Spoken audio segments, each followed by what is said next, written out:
return to me the memory of how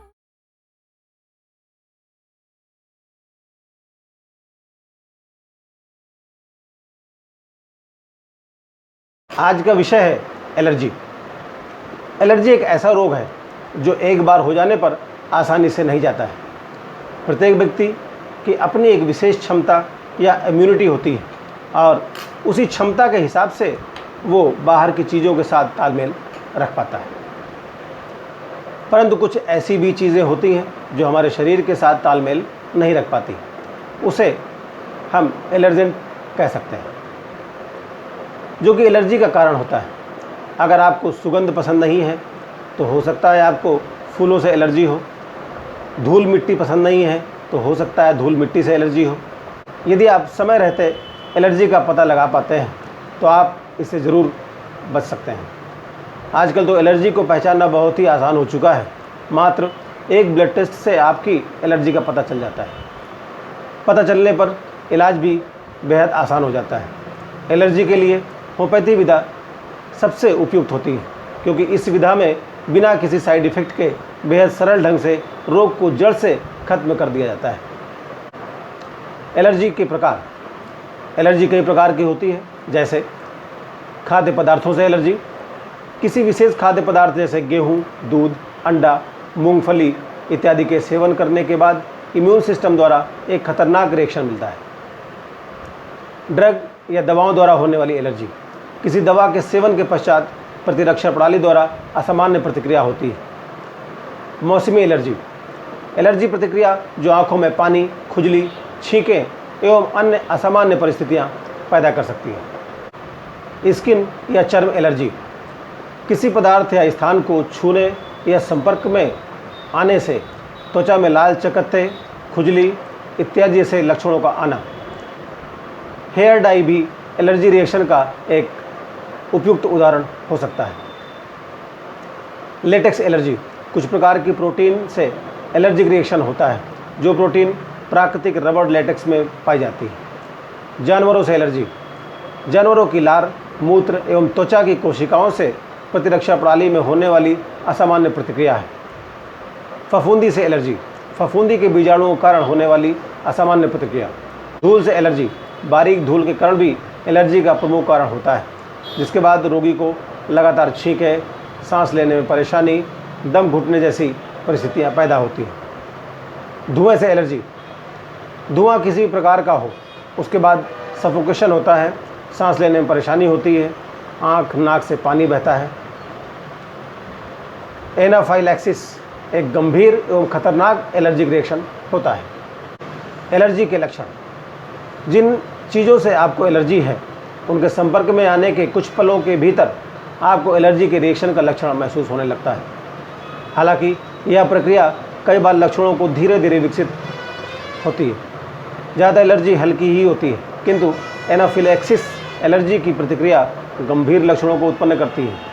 सामान्यतः allergy करने वाला पदार्थ सांस के द्वारा शरीर के अंदर प्रवेश करता है, तो आमतौर पर वह आँख, नाक, फेफड़ा, मुंह, पेट एवं आंतों को प्रभावित कर सकता है। शरीर में खुजली होना, त्वचा में लाल चकत्ते निकलना, नाक एवं आँखों से पानी बहना, लगातार छींकें आना, सांस तेज चलना, जी मचलाना एवं उल्टी होना, पेट में दर्द एवं बीमार महसूस होना, होंठ, जीभ, आँख एवं चेहरे पर सूजन आना, कान बंद होना, साइनस, गले एवं कान के छिद्रों में खुजली होना, सिर में दर्द होना, खांसी एवं घरघराहट होना इत्यादि एलर्जी के लक्षण हो सकते हैं। कुछ विशेष मामलों में एलर्जी एक गंभीर एलर्जिक प्रतिक्रिया को जन्म देती है, जिसे एनाफिलैक्सिस या एनाफिलेक्टिक शॉक कहा जाता है, जो ज़िंदगी के लिए बहुत खतरनाक साबित हो सकती है। इसका प्रभाव पूरे शरीर पर पड़ता है और एलर्जिक पदार्थों के संपर्क में आने से या कुछ ही मिनटों में विकसित होने लग जाता है। एनाफिलैक्सिस एलर्जी में पहले बताए गए लक्षणों के अतिरिक्त जो लक्षण दिखते हैं वह है सांस लेने में तकलीफ, गले एवं मुंह में सूजन, चक्कर आना एवं उलझन होना, त्वचा एवं होठों का नीला पड़ना, बेहोश होना एवं चेतना खोना। एनाफिलेक्सिस एक मेडिकल आपात स्थिति होती है जिसको तत्काल उपचार की आवश्यकता होती है। एलर्जी के कारण वर्तमान परिवेश में एलर्जी का जोखिम बहुत सामान्य हो गया है। यह समस्या किसी भी व्यक्ति को वंशानुगत भी मिल सकती है। इसके साथ ही पर्यावरण भी कारक निर्धारित करने में प्रमुख भूमिका निभाते हैं। प्रत्येक शरीर में एंटीबॉडीज़ होते हैं जो हमारी प्रतिरक्षा प्रणाली के एजेंट होते हैं और शरीर में घुसने वाले बाहरी कण से लड़ते हैं और हमें बचाते हैं।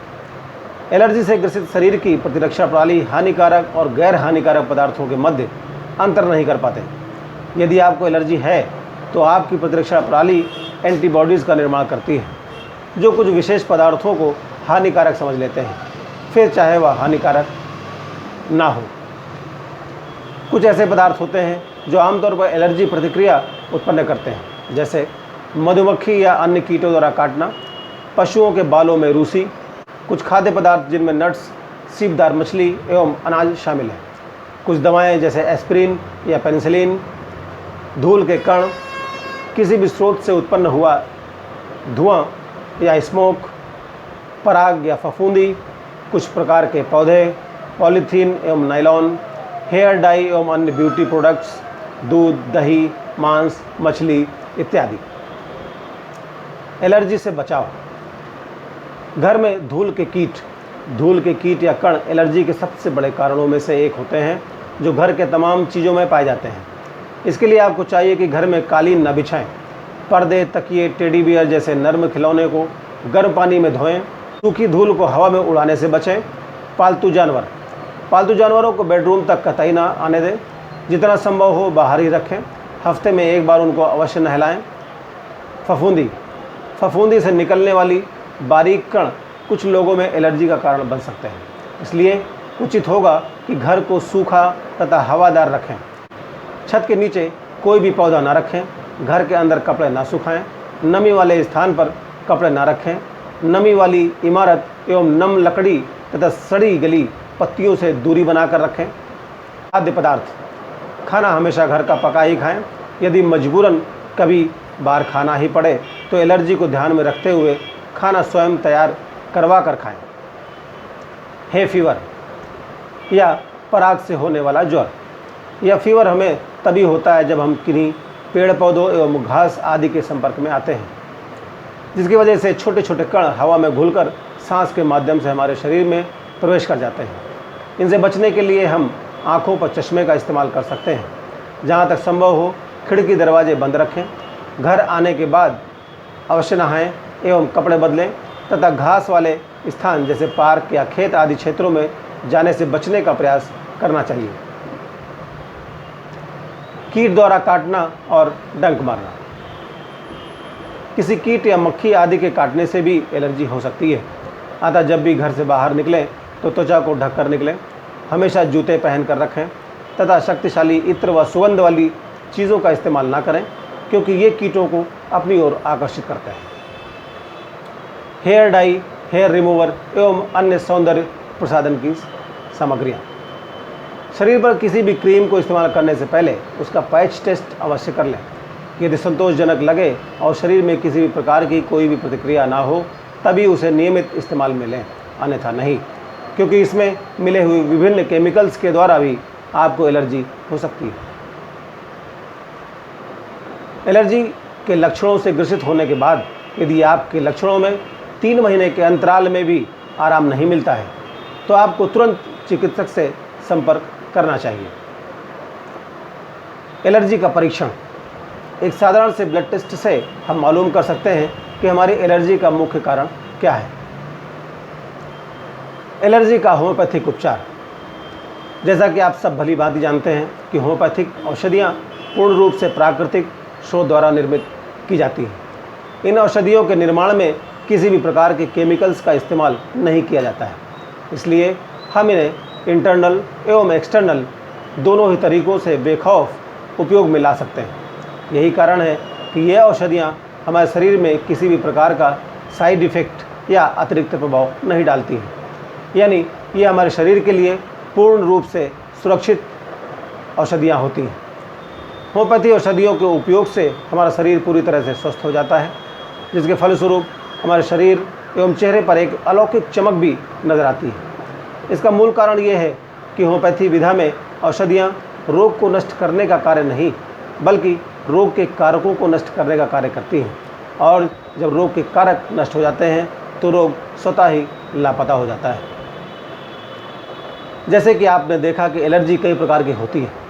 एलर्जी की वजह से कई प्रकार के अन्य रोग भी हो सकते हैं। उनके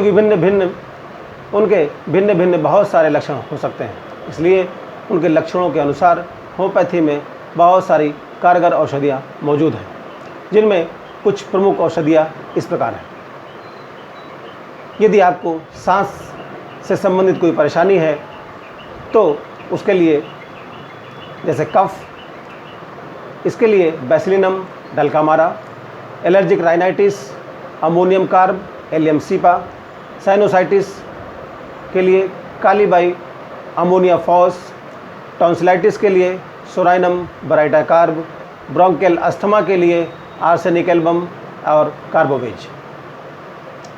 पाचन संबंधी स्टेमोटाइटिस के लिए मर्कसॉल एवं बोरेक्स, हर्टबर्न के लिए iris nux vomica, peptic ulcer के लिए एबीज एवं फास्फोरस, कॉन्स्टिपेशन के लिए हाइड्रास्टिस एवं एलुमिना, डायरिया के लिए एलोज पोडोफाइलम, फ्लैक्चुलेंस के लिए लाइकोपोडियम नेट्रम फॉस, एक्जिमा के लिए स्थायोलम एवं स्कोकम चक, आर्टिकेरिया के लिए बोविस्टा एवं आर्टिका यूरेंस, एक्ने के लिए कैलकेरिया पिक, इंसुलिनम, आर्सेनिक ब्रोम, सोराइसिस के लिए आर्सेनिक आयोड, काली ब्रोम, एलोपेशिया के लिए सिफिलेनम फ्लोरिक एसिड, ल्यूकोडर्मा के लिए आर्सेनिक सल्फ फ्लेवम एवं एमीवियसनागा,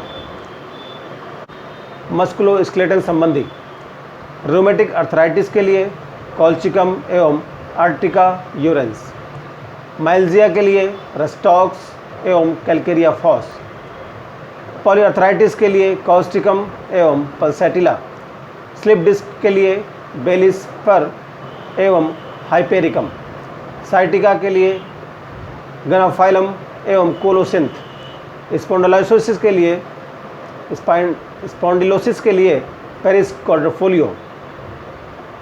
होम्योपैथी लक्षणों पर आधारित विधा होती है।